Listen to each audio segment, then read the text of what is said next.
GST ప్రవేశపెట్టినప్పటి నుంచి ఏ ఒక్క సంవత్సరం కూడా తెలంగాణ రాష్ట్ర జీఎస్టీ వృద్ధి రేటు దేశం కంటే తక్కువ ఎప్పుడూ లేదు. మీ పాలనలో మొదటిసారిగా దేశం యొక్క యావరేజ్ కంటే తెలంగాణ రాష్ట్ర జీఎస్టీ వృద్ధి రేటు తగ్గడం ఇది సిగ్గుచేటు. ఇది మీ పరిపాలన వైఫల్యం అని చెప్పి నేను గుర్తు చేస్తా ఉన్నా. బీఆర్ఎస్ పాలనలో స్టాంప్స్ అండ్ రిజిస్ట్రేషన్ ఆదాయం ఇయర్ ఆన్ ఇయర్ పెరిగింది అధ్యక్ష. పెద్ద నోట్ల రద్దు, కరోనా వంటి ఆర్థిక ఉత్పాతాలను కూడా తట్టుకొని మేము ఆదాయం పెంచి చూపించాం. 2014-15 మా ప్రభుత్వం వచ్చిన మొదటి సంవత్సరంలో స్టాంప్స్ అండ్ రిజిస్ట్రేషన్ ఆదాయం 2822 కోట్ల అధ్యక్ష. 2023-24 నాటికి మేము దిగిపోయే సంవత్సరానికి 14,588 కోట్లకు పెరిగింది. Average aggregate growth rate 25.62%.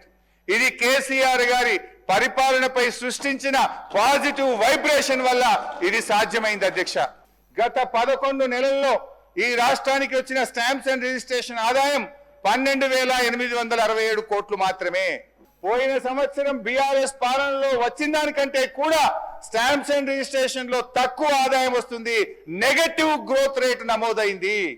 మీ అంచనాల కంటే దాదాపు 4,000 కోట్ల రూపాయలు ఇవాళ ఆదాయం తగ్గిందంటే మీ అంచనాలు తప్పినాయి. మీ పాలనలో ఎక్కడో లోపం ఉంది. ఒక్కసారి ఆత్మవిమర్శ చేసుకోండి అని చెప్పి మనవి చేస్తా ఉన్నా. అంటే ఆర్థిక మాంద్యం ప్రపంచంలో లేదు, దేశంలో లేదు. మీ బుద్ధి మాంద్యం ఉన్నది, మీ ఆలోచనలో మాంద్యం ఉన్నది అనేది మీరు అర్థం చేసుకోవాల్సినటువంటి అవసరం ఉంది. వాహనాల అమ్మకాల గ్రోత్ రేట్ లో తెలంగాణ -0.08% తగ్గిపోయింది. ఇదే సమయంలో ఆంధ్రప్రదేశ్ +12%, తమిళనాడు +32%, కర్ణాటక +8%, మహారాష్ట్ర +12%, కేరళ +10%.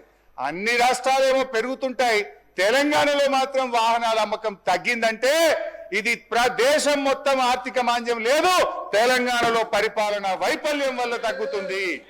జీఎస్టీ వృద్ధి రేటులో తగ్గుదల, స్టాంప్స్ అండ్ రిజిస్ట్రేషన్ ఆదాయంలో తగ్గుదల, వాహనాల అమ్మకంలో తగ్గుదల,